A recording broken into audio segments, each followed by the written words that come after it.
हाँ जी। कल इतनी सारी बातें की थी, उनमें से और बातें निकल के आ गई। जब ये कहते हैं ना औरतों की बातें कभी खत्म नहीं होती, तो बिल्कुल वही इस वीडियो के साथ हुआ। व्यूज तो आए इसमें 20-1 हज़ार ही, नॉर्मल वीडियो में जितने आते उतने नहीं आए, लेकिन कमेंट आए बहुत सारे और लोगों को अच्छी लगी। जिन्होंने देखी उन्हें अच्छी लगी, जिन तक पहुंची ही नहीं उन तक पहुंचा दो। क्या पता सबका भला हो जाए या मतलब मजा ही आ जाए। यार भला तो खैर क्या, सबको पता होती है सारी बातें। बस यही है कि एज अ फ्रेंड थोड़ा सा शेयर कर लेते हैं ना, तो अच्छा सा लगता है, बस और क्या।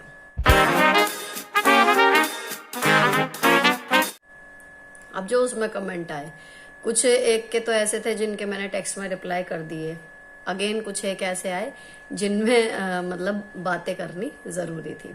तो अब मैंने क्या किया, मैं स्कूल से आई तो पहले मैंने बच्चों को पढ़ाया वढ़ाया, उन्हें भेजा, और उसके बाद फिर मैंने पढ़ने शुरू किए कमेंट। कमेंट पढ़े ना तो फिर मैंने लिखने का टाइम बचाने के लिए, अभी बजे हैं शाम के 6:30, तो मैं भी किचन में सफाई करने गई नहीं हूँ। मैंने क्या किया, उसमें से स्क्रीनशॉट लेके ना टैब में भेज दिया। मैं इसमें से आपको पढ़ती जाऊंगी और बताती जाऊंगी जी उनके जवाब, ठीक है ना। तो पिछले वाले की तरह ये भी इंटरेस्टिंग होने वाला है, सवाल ही ऐसे हैं। देखो जी, एक तो आया, सुनीता आपसे एक बात पूछनी है कि आप हमेशा से ऐसी ही थी क्या, लाइफ में प्रॉब्लम को कैसे फेस करती थी, प्लीज बताएं। तो मैं ऐसी बिल्कुल भी नहीं थी। मेरा कॉन्फिडेंस लेवल, किसी का 0 होता है ना, मेरा माइनस में था। जिसका जब मन चाहे जैसे मन चाहे मेरी बैंड बजा के चला जाता था। और मैं उसके बाद ना कई कई दिन कई कई रात ऐसे जोश सा आता था बाद में, ऐसे कह देती ऐसे कह देती ऐसे कह देती, लेकिन वो कह देती, वो टाइम पे नहीं, कुछ जबान बिल्कुल सिल जाती है ना, जिप। तो ऐसा नहीं, तमीज, उसके पीछे रीजन तमीज नहीं था, हिम्मत ही नहीं थी किसी को पलट के कुछ कहने की। तो ऐसा होता है कॉन्फिडेंस, मतलब ये नहीं कि हर आते जाते को आप बकते चलो, कुछ भी उल्टा सीधा बोल दो या कोई जरा सा कुछ कहे और आप उसे काटने को आओ। लेकिन जब कोई वास्तव में आपकी इंसल्ट कर रहा है, आपके उस एक इनर क्षेत्र में आ रहा है कि जहां वो आप नहीं आने देना चाहते किसी को, कोई बंदा वहां तक घुस के अगर आपकी इंसल्ट भी कर रहा है ना और आप जवाब ही नहीं दे पा रहे, वो वाली कंडीशन मेरी होती थी। लेकिन यह है कि वो कॉन्फिडेंस धीरे धीरे बिल्डअप होता है, और तभी होता है जब आप लाइफ में वास्तव में कुछ कर लेते हो। तो जब मेरी जॉब लगी, पढ़ाई वढ़ाई मैंने पूरी इसी फेज में कर ली कि 2 पैसे की इज्जत नहीं, 2 पैसे की रिस्पेक्ट नहीं, कोई ढंग का फ्रेंड सर्कल नहीं, क्योंकि पैसे से गरीब थे, लुक्स अच्छे नहीं थे, तो फ्रेंड्स भी नहीं बनते थे। तो ये था कि जी जब जॉब में आई हूँ ना, उसके बाद कहीं जाके थोड़ा सा कॉन्फिडेंस आया है, क्योंकि हर एक के पास नहीं होती जॉब, ये वाली बात है। तब समझ में आया कि भाई हाँ, हम भी कुछ हैं। और काफी जो हमारे साथ के जो पढ़ने वाले थे, जो बुली करते थे स्पेशली, उनसे हम काफी आगे निकल गए, क्योंकि अब हमारे पास जॉब है। तो उसके बाद धीरे धीरे कॉन्फिडेंस आना शुरू हुआ, और फिर ये है कि और बहुत सारा चेंज आया शादी के बाद, धीरे धीरे सॉर्टेड हो गए। मतलब वो ये एज के साथ एक्सपीरियंस आता है, वो वाली बात है। शुरू से ऐसी बिल्कुल भी नहीं थी। और आई विश कि जैसे आप लोग कहते हो ना कि मैं आपको समझा देती हूँ, आई विश कि मेरे जैसा कोई मेरे पास होता, जो मुझे हर प्रॉब्लम को मुझे उसे में घुस के उसे फेस करके फिर उसका हल ना ढूंढना पड़ता, कोई मुझे पहले से बताने वाला। काश मेरे पास भी होता कि भाई ऐसा करने से ऐसा हो जाएगा और ये मत करो। तो मेरी लाइफ में ऐसा कोई नहीं है, अभी तक भी नहीं है। तो मुझे अगर कोई दिक्कत आती है, कहीं पर भी मैं अटक जाती हूँ ना, तो अनफॉर्चुनेटली, लेकिन मुझे जो है वो खुद ही सिर मारना पड़ता है, और प्रैक्टिकल सोल्यूशन फिर मुझे खुद ही ढूंढना पड़ता है। तो इतनी सारी प्रॉब्लम लाइफ में आई हैं, फिर उनसे सिर मार मार के मैं निकली हूँ जैसे तैसे। और उसके बाद जो मुझे सबक मिला कि हाँ, ये ना करती तो ये ना होता, तो वो ही है जो मेरा, जितनी भी बातें मैं आपसे करती हूँ, तो ये सारी प्रॉब्लम ना जितनी भी मैं आपसे डिस्कस करती हूँ, लगभग ही सब मेरे साथ हो चुकी। तो उसी वजह से मैं अपनी जो मैंने एक्सपीरियंस गेन किया ना इन सब के बीच में, वो आपके साथ शेयर करती रहती हूँ। तो ये हुई जी पहली बात। दूसरी है जी, I am a regular viewer of your channel, appreciate your skills and hard work, could you please guide on how to start YouTube channel, share the process from scratch. ये तो खैर टेक्निकल है, हर एक को यूट्यूबर नहीं बनना है, लेकिन मैं बस इतना सजेस्ट करूंगी कि यूट्यूब स्टार्ट करना कोई वो नहीं है। जिसके फोन में यूट्यूब है उसके आप प्रोफाइल में जाओ, वहां पे क्रिएट अ चैनल या योर चैनल करके आ जाता है, ऐड वीडियो करो, आपकी वीडियो चली जाएगी, यूट्यूब इंप्रेशन भेज देगा। क्रिएट करना तो इतना ही आसान है, लेकिन क्रिएट क्यों करना है ये इम्पोर्टेंट है। अगर आप में कुछ ना कुछ ऐसा है जो आपको लगता है कि औरों से अलग है, जो आप करते हो और अच्छे से कर पाते हो, उसे ही शेयर करो, तभी चलेगा। बाकी रही बात व्लॉगिंग की, कई बार अब व्लॉगिंग देख के लोग एक दूसरे की शुरू करते हैं कि यार ये तो खाना ही बना रही है, तो चाय बना रही है, तो घर का ही काम कर रही है, तो हम भी कर लेंगे। कुछ ना कुछ स्पेशल जरूर होगा। ध्यान से देखो, जितने भी मतलब स्टैब्लिश चैनल हैं, कुछ ना कुछ जरूर होगा, तभी उनके चैनल चल रहे हैं, नहीं तो नहीं चलते। सिंपली मतलब किसको क्या पड़ी है कि कौन सी दुनिया के किस कोने में किसने क्या खाया, क्या बनाया, या वो मूली की सब्जी कैसे बनाती है, या वो चाप कैसे बनाती है, किसको फर्क पड़ रहा है। तो कुछ ना कुछ एक कोई एक्स फैक्टर जरूर होता है हर ग्रोन अप चैनल में, जिसकी वजह से वो चल रहा है। तो आपको पहले वो अपना एक्स फैक्टर छांटना है कि मेरे में क्या स्पेशल है, और उसके बाद उसी को लेके उसी थीम पे आपको अपना चैनल बनाना है, तो 100% ग्रो हो जाएगा। बाकी टेक्निकलिटी के लिए टेक्निकल योगी है और बहुत सारे हैं, टेक्निकल चैनल हैं, स्प्रेडिंग ज्ञान है बहुत सारे, तो आप उनको देखो। आपको एक एक चीज वो डिटेल में आपको वीडियो में प्रॉपर बता देंगे, मैं उनसे अच्छा नहीं बता पाऊंगी। तीसरी है जी, really ma'am, hats off you, very inspiring. मैं भी अलग रहती हूँ अपनी फैमिली से कुछ मुद्दों के कारण, प्लीज सजेस्ट मी, क्या करूँ मैं अकेलेपन को दूर करने के लिए। मेरे कोई बच्चा नहीं है दी, इसलिए बहुत अकेलापन फील होता है। तो अकेलेपन को दूर करने का एक ही कारण है, अगर आपका अभी तक बच्चा नहीं है तो अगर आप खुद ने रोका हुआ है तो बच्चा प्लान कर लीजिए, अगर आपको ऐसा लग रहा है। और अगर मुद्दा ये नहीं है कि खाली बच्चा ही इशू नहीं है, तो आपकी ऑब्वियसली हर एक की कुछ ना कुछ हॉबी होती है, अपनी हॉबीज की तरफ ध्यान कन्वर्ट कर लीजिए। क्योंकि अगर अभी बेबी नहीं है, आगे होगा, आप बिजी हो जाओगे, फिर ये खाली टाइम आपको नहीं मिलेगा। तो अकेलापन दूर करने का बेस्ट तरीका यही है कि जो भी आपका टैलेंट है, जो आप टाइम की वजह से नहीं कर पा रहे थे ना, उसको ये टाइम दो, अकेले कभी रहोगे नहीं, और उसको सोशल मीडिया पे पोस्ट कर दो। दुनिया भर के लोग हैं, देखेंगे भी, अप्रिशिएट भी करेंगे, और आपको अकेलापन बिल्कुल फील नहीं होगा। मैंने ये भी ट्राइड एंड टेस्टेड है। मैं सोशल मीडिया पे एक्टिव ये वाले घर में रहने के बाद ही हुई हूँ ज्यादा, वरना उससे पहले नॉर्मल सही था सब कुछ।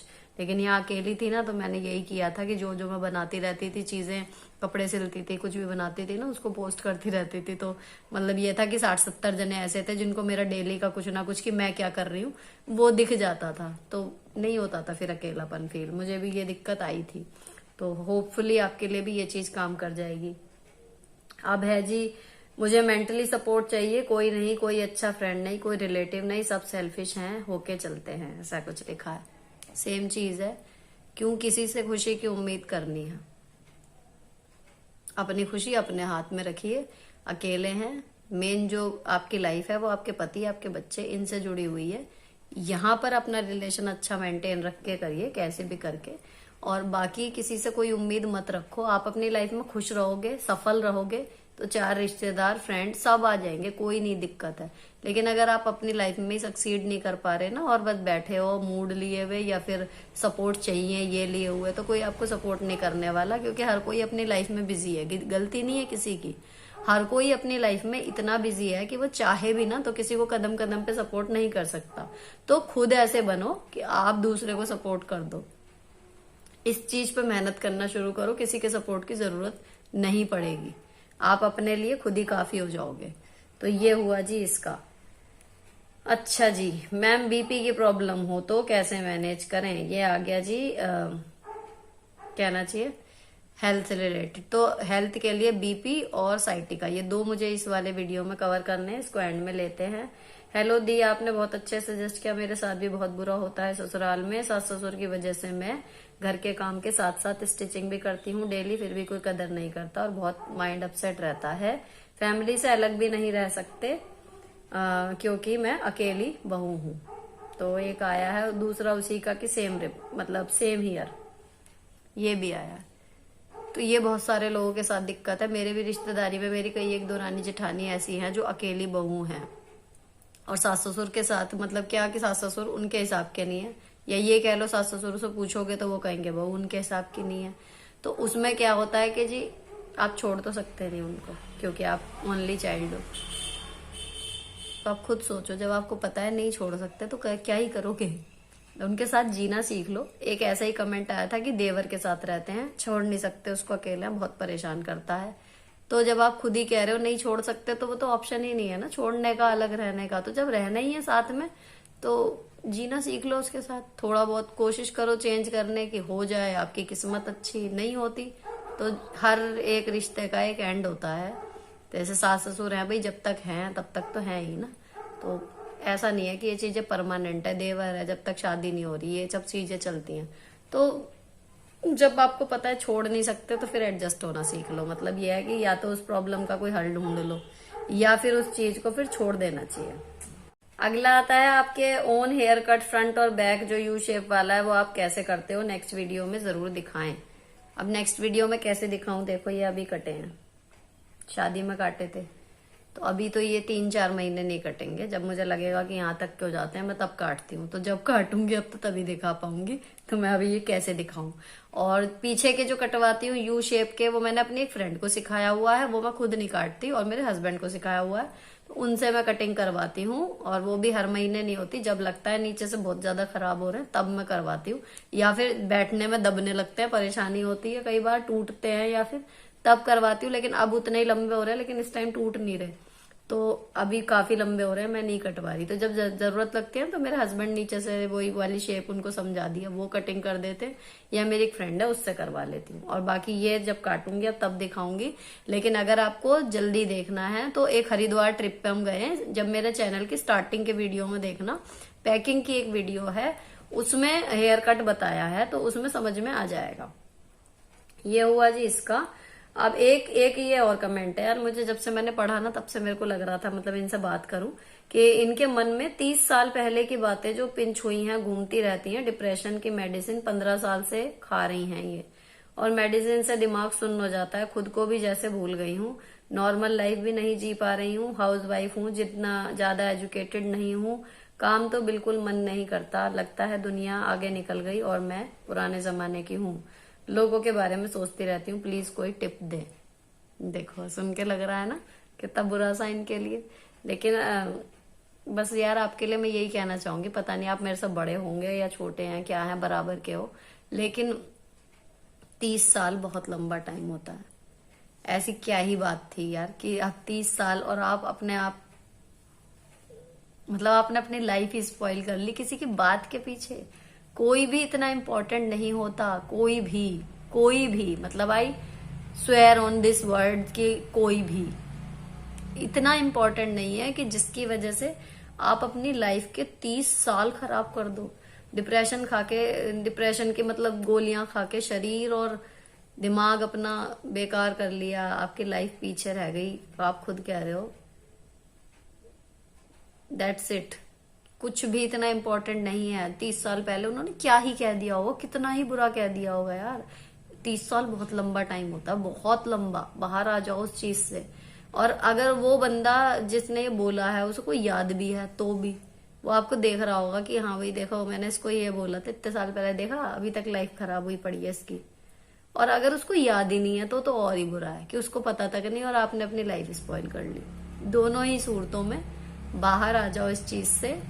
और ये केवल यहाँ है, जिस दिन आप बाहर आ जाओगे उस दिन सब खत्म। कुछ नहीं है, कुछ भी नॉर्मल नहीं है, ना वो कहने वाला ना कहने वाली उसकी बात, वो कुछ मैटर ही नहीं करता। आपकी अपनी लाइफ है, आप जब चाहो नए सिरे से शुरू कर सकते हो। प्लीज बाहर आ जाओ और मुझे अपडेट देना कि हाँ अपनी जो चॉइस के काम है ना वो करना शुरू करो जिनमें आपको सच में मजा आता है। और डिप्रेशन की दवाई खाने की बजाय आप सिंपल सो जाओ। और डिप्रेशन ना यार माइंड का होता है, कुछ नहीं है, शरीर में आप बिल्कुल सही हो। जब मेरे बच्चे वाला फेस चल रहा था ना और मेरी मम्मी की डेथ हुई थी, मैं सीवियर डिप्रेशन में गई थी, लेकिन इट्स ऑल इन माइंड। और मैंने कोई दवाई नहीं खाई, क्योंकि सही बताऊं ना यहाँ पे मतलब मानने को ही तैयार नहीं था कोई कि डिप्रेशन में है। डॉक्टर के कहने के बाद भी ना, तो कुछ नहीं होता, दवाई ववाई मत लो, उससे केवल नींद आएगी। और तो आप वैसे ही सो लो, सीधी बात, दवाई मत लो डिप्रेशन वगैरह की, आराम से। और आप ना अपने चॉइस के, अपने खुशी के, जो आपको खुश देते करते हैं ऐसे काम करना शुरू कर दो बस। और बस मेरी यही बात ध्यान रखना कि इतना इम्पोर्टेंट कुछ भी नहीं है, कोई भी नहीं है जिसकी वजह से आप अपनी लाइफ के 30 साल खराब कर दो। बहुत लंबा टाइम होता है यार 30 साल। बाहर आ जाओ इस चीज से और दोबारा से स्टार्ट करो अपनी लाइफ। एक आया है कि जी जब कोई आपको सपोर्ट ना करे ससुराल में और घर के सारे फैमिली मेंबर्स एक तरफ और आप अकेले एक तरफ, और इस कंडीशन में हस्बैंड भी उनकी तरफ हो, तब क्या करें? इसके लिए आप बताना मेरे को। सब कुछ पता होने के बाद भी अब आपकी कमियां निकालते हैं तो क्या करें? तो जब घर में कोई इशू होता है ना ससुराल में, तो जाहिर सी बात है कि आपके हस्बैंड जो है वो उसी परिवार का एक हिस्सा है, और 99% जब बड़ा कोई मुद्दा होता है तो वो उधर ही होंगे और आप अलग होंगे। और हर एक के साथ ये होता है, एक बार दो बार वैवाहिक जीवन में ये कंडीशन आती है। मुश्किल होता है, लेकिन अगर आप सही हो, आपको तसल्ली है कि आप सही हो, तो अड़े रहो। कुछ दिन बवंडर मचेगा, ये वो जो भी होना होने दो, अड़े रहो। बदतमीजी किसी से करो मत, लेकिन अड़े रहो अपनी बात पे, सुन लेंगे, आएंगे बैक फुट पे। वो नहीं होता था जो गांधी जी चलाते थे असहयोग आंदोलन, कि किसी को करो भी कुछ मत, अहिंसा, हिंसा पे चल के, मतलब हिंसा मत करो, यानी कि किसी को गालियां नहीं देनी है, कोई घर में कलेश नहीं डालना, कुछ नहीं डालना, लेकिन अपनी बात पे अड़े रहना। एंड में आके झुकते हैं। अगर आप सही हो तो, अगर खाली बस बहसबाजी वाली बात है तो फिर तो आप ही छोड़ दो। लेकिन अगर आपको पता है कि हाँ कुछ ऐसी बात है जो आप सही हो और बाकी सब गलत हैं, पक्की बात है, ये पक्की बात है, तो अड़ जाओ, फिर कुछ नहीं होना। एंड में झुकेंगे, सुनेंगे भी, सब काम होगा। और एक बड़ा इंटरेस्टिंग सा आया है एक अनमैरिड लड़की का, कि कोई इंसान उनके माता पिता को बेवकूफ बना रहा है और अपनी बातों में और उसकी बातों में आके उसके माँ बाप उसका ही मतलब विश्वास नहीं कर रहे। तो मैंने उनको वैसे टेक्स्ट मैसेज भी कर दिया, क्योंकि वो बहुत ज्यादा परेशान सी लग रही थी। लेकिन ये है कि मेन यही है कि अगर आपके माँ बाप भी आपका विश्वास नहीं कर रहे ना, तो लेट इट बी, छोड़ दो। उनको विश्वास दिलाने में, अपनी एनर्जी और टाइम वेस्ट करने में, आप अपनी लाइफ में कुछ अच्छा करके दिखाओ, कामयाब हो जाओगे। तो जब इतनी बड़ी बड़ी गलतियां बच्चे कर देते हैं, माँ बाप का तो दिल ही ऐसा होता है, उनको माफ कर देते हैं और फिर वापस अपने उतने ही प्यार से वापस आ जाते हैं लाइफ में। तो आप तो कह रहे हो आपकी कोई गलती ही नहीं है, इनोसेंट हो आप, तो आप अपना करियर पे ध्यान दो इस टाइम, जो सोच रहे हैं सोचने दो। और अपना जब आप सेटल हो जाओगे ना, कहीं बढ़िया जॉब वॉब लग जाएगी, तो फिर वापस सब कुछ ठीक हो जाएगा। तो अभी ना आप अपने करियर पे ध्यान दो, उस बेवकूफ इंसान या माँ बाप विश्वास नहीं कर रहे उस पर मत दो, मेरी यही सलाह है। अच्छा जी, एक आया है कि जी मैं ज्वाइंट फैमिली में अभी शादी करके आई हूँ और पहले शुरू से न्यूक्लियर फैमिली में रही हूँ, मुझे रिश्तेदारों की आदत नहीं है और यहाँ पे घर की बड़ी बहू हूँ, इसलिए बहुत सारे रिश्तेदार आ जाते हैं और मैं चिड़चिड़ा जाती हूँ। तो भाई शादी से पहले और शादी के बाद बहुत ज्यादा चेंज होते ही हैं, और कुछ सालों में आदत पड़ जाती है हर तरीके की। और कई बार जब हम अकेले रहते हैं तो मजा आता है यार बहुत सारे लोगों के साथ। अब हम बहुत सारे लोगों में रहते थे तो यहाँ अकेले आके थोड़ा सा अच्छा सा लगा था, कम लोग थे, लेकिन अब यहाँ बिल्कुल ही नहीं है कोई, तो याद आती है उन सबकी। तो ठीक है, शादी से पहले का एक साइड है, शादी से बाद का एक साइड है। अगर आपके रिलेटिव टॉक्सिक्स नहीं है और आपका खून नहीं पी रहे हैं तो कोई दिक्कत नहीं है, रिश्तेदार तो बढ़िया है, धीरे धीरे आदत पड़ जाएगी आपको भी, इतनी बड़ी बात नहीं है, चिढ़ो मत। अच्छा जी, उसके बाद है यूट्यूब चैनल से रिलेटेड कि कैसे मैनेज करते हो सारे चैनल को, बताओ इस बारे में वीडियो बनाएं। तो ऐसा है जी, मेरी बैंड बजी पड़ी है, सही बताऊं तो मेरी क्या, मेरी नींद की, क्योंकि काम में कोई छोड़ नहीं रही। और चैनल का ऐसा है कि लगातार जाता रहेगा तो ही बात सही रहती है। इसमें तो दिमाग में तो यूट्यूब चैनल रहता है बहुत ज्यादा, हर टाइम लगभग, लेकिन काम कोई भी नहीं छोड़ रही, सब कुछ करती रहती हूँ। अच्छा, 5 से बच्चे 5 बजे जाते हैं ट्यूशन, तो 5 से 6 या 6:30, 1.5 घंटा तो मैं देती हूँ शाम को, चाहे मैं उसमें शूट करूँ या एडिट करूँ, कमेंट्स के जवाब दूँ, कुछ भी दूँ। एक तो 1.5 घंटा वो है मेरा यूट्यूब के लिए, प्लस एडिटिंग करती हूँ मैं रोज काम निपटाने के बाद, जिस दिन भी होती है। अब वो चाहे फिर 1 बजे निपटे, 2 बजे निपटे, 3 बजे निपटे, लेकिन मैं रात को ही सारा शेड्यूल करके सोती हूँ। तो जो खामियाजा भुगतना पड़ रहा है वो कहीं ना कहीं मेरी नींद का है बस। और पहले जो मैं ये था कि क्रिएटिव आइडियाज, स्टिचिंग वगैरह कर लेती थी, अब वो नहीं कर पाती हूँ। बहुत ज्यादा टाइम मेरे पास नहीं होता कभी भी कि मैं 1-1.5 घंटा जो है वो निकालूं, क्योंकि जैसे वीडियोस बनाने से पहले मुझे थोड़ा सा मेंटल सोचना पड़ता है। ऐसे ही जो मैं क्रिएटिव कुछ करती थी तो उसमें मुझे सोचना पड़ता था, वो सोचने का मेरे को टाइम नहीं मिलता। और अगर कोई चीज ऐसी है कि हाँ मुझे करनी है, स्क्रीनशॉट लिया हुआ है, तो अब मैं वो टेलर से करवाती हूँ। तो ऐसे मैनेज होता है जी, नींद पूरी नहीं मिलती। अगर आप सोच रहे हो कि मैं जॉब, 2 यूट्यूब चैनल, घर का सारा काम और उसके बाद मेरे को 12 घंटे की, 10 घंटे की, 8 घंटे की नींद मिल जाती है, तो वो नहीं मिलती। मेरी नींद का जो शेड्यूल है वो 6:30 से भी अब 6 घंटे पे आ गया है। जब से जस्टिफाई वाला भी चल गया तो मैं उस पर कोशिश करती हूँ कंटेंट चला जाए, तो अब वो 6 घंटे की नींद पे आ गया। 18 घंटे में लगातार काम करती हूँ, जब जाके ये सब कुछ मैनेज हो पा रहा है। ठीक है। और जी, एक बहुत बार आ रहा है कि घर से काम करने के लिए। तो मुझे यार इसका कुछ खास आइडिया है नहीं कि घर पे रह के क्या क्या काम हो सकते हैं, क्योंकि मैंने जब से पढ़ाई खत्म की है मैं बाहर जाके जॉब ही कर रही हूँ, तो मुझे कोई आइडिया ज्यादा है नहीं। लेकिन अगर हाँ आप एजुकेटेड हो, ठीक ठाक आपकी पकड़ है एजुकेशन में, तो आप ट्यूशन पढ़ा सकते हो। दूसरा एक जो हमेशा चलने वाला काम है, आप कपड़े सिल सकते हो अगर आपकी स्टिचिंग ठीक है। तीसरा जो है आप ब्यूटी पार्लर का आप कर सकते हो, क्योंकि ये भी हमेशा चलने वाला काम है और आप घर से आराम से कर सकते हो। 3 और जी इसके अलावा एक ये यूट्यूब ही है। अगर आपका काम करने का तरीका या आप कुकिंग में बहुत अच्छे हो, किसी भी चीज में आपके अंदर कोई एक्स फैक्टर है, तो आप यूट्यूब चैनल बना लो। अगर ग्रो हो गया तो ये भी आपको ठीक ठाक पैसे दे देगा। मतलब जितना आप प्राइवेट में कमाओगे 10, 12, 15 हजार, उतने यहाँ से भी आ ही जाएंगे। तो ये है कि ये 3, 4 चीजें हैं, इनमें से अगर आप कुछ करना चाहो तो कर लो। बाकी जो मतलब कंप्यूटराइज ये वो व्लॉग्स क्या कहूँ, मतलब और मुझे अर्निंग के ज्यादा साधन नहीं पता, क्योंकि मैंने शुरू से जॉब ही की है। अब जी बस ये हो गया आज के खत्म। अब चलते हैं बीपी और साइटिका की तरफ। तो बीपी का ऐसा है, मुझे दिक्कत है लो बीपी की।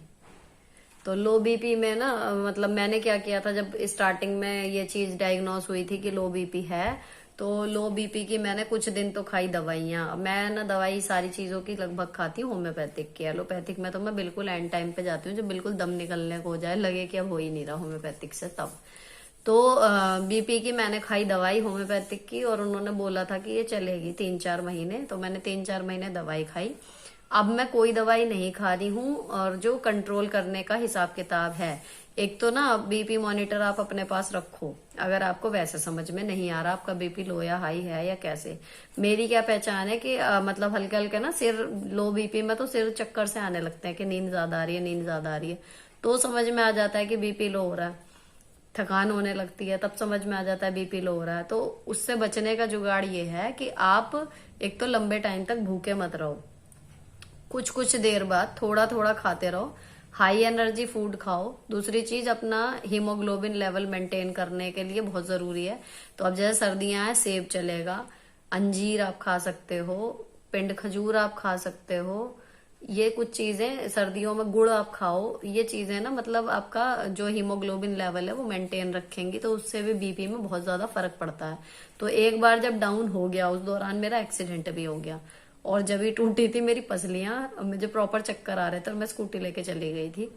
तो ये तब की बात है जब मैं ध्यान नहीं देती थी अपनी बॉडी पे, मतलब मैं इतनी सॉर्टेड नहीं थी जितनी अब आप लोगों को नजर आ रही हूँ।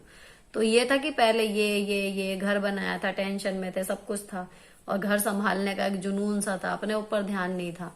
बीपी पता लग रहा है कि हाँ प्रॉब्लम हो रही है, चक्कर आ रहे हैं, लेकिन फिर भी दवाई नहीं लेनी, कुछ नहीं लेनी। टोक रहे हैं हस्बैंड, लेकिन नहीं है। वो होता ना भूत सा सवार रहता है, वर्कोहॉलिक वाला, वो अब नहीं है। अब मुझे पता है, शांति से करती हूँ मैं। तो वो जो है उस टाइम पे थी दिक्कत, लेकिन अब पता है कि हाँ आप ये 3, 4 चीजें रखो ना, थोड़े थोड़े टाइम बाद खाना खाते रहो, पानी लगातार पीते रहो, खून बनाने वाली चीजें आप अपनी डाइट में रोज में इंक्लूड कर लो, तो ये है कि बीपी की प्रॉब्लम आपकी काफी हद तक कंट्रोल रहेगी। इसमें शर्मा शर्मी वाली कोई बात नहीं होती है। मैं ट्रेनिंग में जाऊं, कहीं भी जाऊं, किसी के यहाँ फंक्शन में भी जाऊं, अगर वहां देर होनी है मैं घर से खा के जाऊंगी। थोड़ा थोड़ा, मतलब ये है कि भूखे नहीं रहना, सबसे बड़ी बात यही है। बीपी में अगर आप लंबे टाइम तक भूखे रहोगे तो वो एक बार जब डाउन चला जाता है ना, तो फिर वो 3, 4 दिन ले जाता है कवर होने में। तो बीपी के लिए यही है। और जहां तक मुझे बताया उस टाइम पे कि हाई बीपी से भी ज्यादा ना नुकसान लो बीपी में रहता है, कि आप सोते के सोते ही रह जाओगे। तो थोड़ा ध्यान रखना चाहिए इस चीज का। और अगर आपको होम्योपैथिक की दवाई से असर नहीं होता, कोई डॉक्टर की भी, तो फिर आप एलोपैथी की दवाई लो, और वो जितने भी दिन की बताए प्रॉपर इलाज करो, इसको हल्के में मत लो। तो ये तो हुई बीपी की। अब बताती हूँ आपको साइटिका के लिए मैंने क्या किया था। तो साइटिका में ना जब ये डायग्नोस हुआ था, अब मैं स्कूल में एक दिन मैं उकड़ू बैठ गई थी बहुत देर के लिए, कुछ शूज डिस्ट्रीब्यूशन का काम था, कुछ था, और मैं बैठ गई, कोई दिक्कत नहीं हुई। मैं फिर घर आ गई। अगले दिन मैंने सुबह जो है बाल्टी उठाई, और बाल्टी उठाने के बाद फिर मेरी कमर जो है वो झुक के सीधी नहीं हुई। मुझे समझ में ही नहीं आया कि हुआ क्या। तो वो होता रहा, चलो जी। उसके बाद मुझे लगा कि शायद बैक पेन है। उस टाइम मैं एक्सरसाइज करती थी, मतलब डांस वाली, जुम्बा वाला ज्यादा चल रहा था उस टाइम पे, तो वो कर रही थी। अब मैंने वो भी करना नहीं छोड़ा, वो दर्द और बढ़ गया। फिर मैंने एक दिन बाहर लॉन में ब्रश ब्रश मार लिया बैठ के, वो और बढ़ गया, मैं रोने लगी। 3-4 दिन हो गए, फाइनली डॉक्टर के यहाँ पहुंचे जी क्या दिक्कत है, क्योंकि उस टाइम उनकी छुट्टी थी, 2 दिन ऐसा कुछ था। अब ये 2 दिनों में मैंने उसमें और कोड़ में खाज के ना कर ली, निपटा लिया, उसको बड़ा कर लिया। अब उसके बाद फिर वहां गए, उन्होंने बोला कि भाई ये तो मुझे साइटिका के लक्षण लग रहे हैं जैसे जैसे आप बता रहे हो। खैर उन्होंने वो R71 करके दवाई आती है, वो एक दवाई दी और कुछ खाने की भी दी होम्योपैथिक की। तो वो मैंने उनकी 2-1.5 महीने खाई अपना, और फिर उसके बाद R71 जो है वो अपनी परमानेंट रख ली कि इसको जो है सुबह शाम मैं लेती रहूंगी। तो वो शीशी भी मैंने 2 महीने लगभग पी। और फिर ना एक जगह मतलब किसी ने बताया था कि ये वाले उल्टे पैर की 2nd-3rd उंगली में कोई खतौली में वहां पे गांव है, और वहां पे ना वो तांबे का छल्ला पहनाते हैं, वो टोकटा सा नहीं होता उस तरीके का। तो पर्सनली मुझे बिलीव नहीं था इन चीजों में, लेकिन क्या था, मैं और मेरी सहेली जो मुझे लेके गई थी वहां पे ना खतौली में मार्केट थी, उसने वहां से की हुई थी, शॉपिंग की थी, बड़े बड़े बढ़िया बढ़िया सूट मिलते हैं ये वो। हम चले गए उस लालच में कि भैया शॉपिंग करके आएंगे, ऐसे तो जाना होएगा नहीं।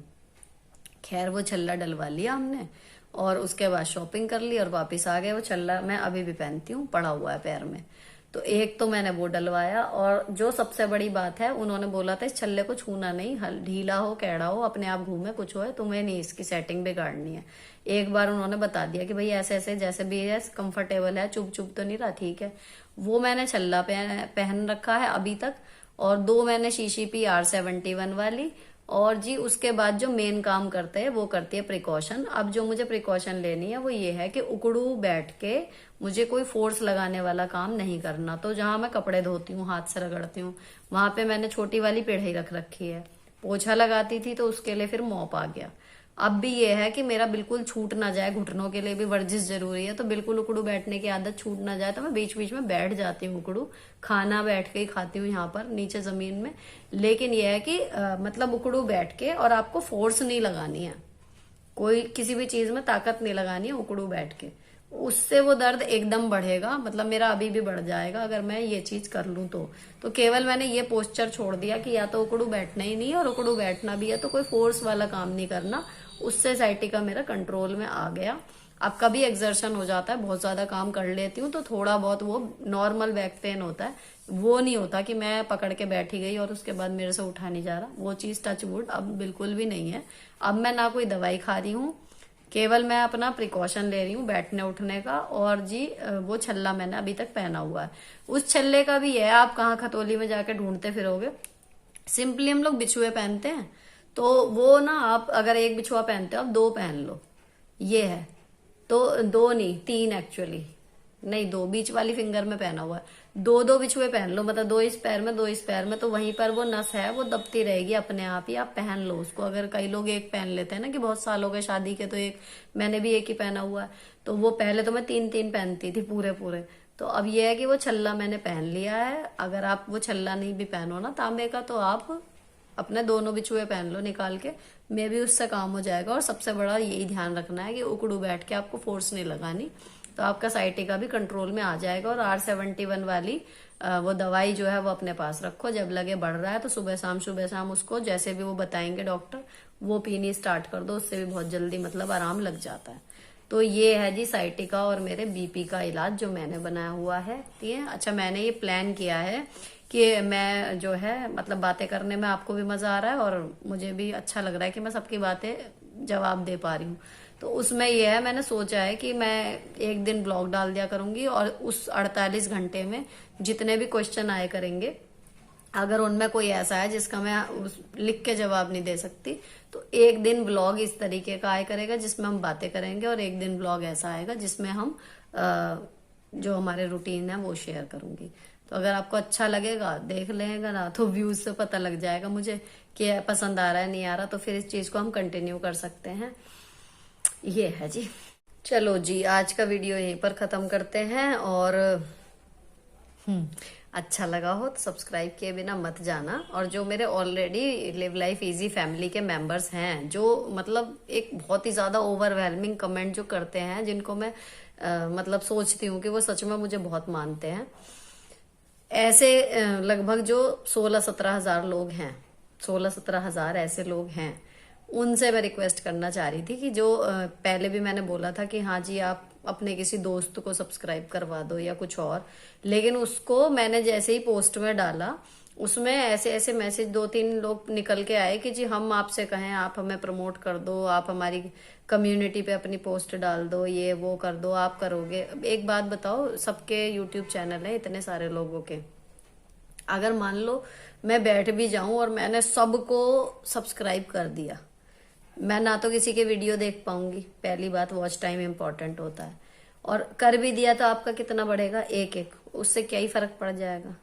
और रही बात कम्युनिटी में पोस्ट करने की, तो देखो कम्युनिटी में पोस्ट करने का ना 2-3 टेक्निकल चैनल ने स्टार्ट किया था कि उनके हम आपकी वीडियो जो है अपनी कम्युनिटी पे शेयर करेंगे, तो उनकी मान लीजिए जो वीडियो शेयर की है उस पे उनके आ भी जाएंगे ना 100-200 व्यूज, ज्यादा नहीं आने, 100-200 ही आने, क्योंकि अल्टीमेटली इंप्रेशन तो यूट्यूब खुद ही भेजता है, उसमें किसी के प्रमोशन की जरूरत ही नहीं है। अगर आपके कंटेंट में जान है तो यूट्यूब द्वारा जो प्रमोशन की जाती है ना उतने में ही आपका चैनल ग्रो हो जाएगा।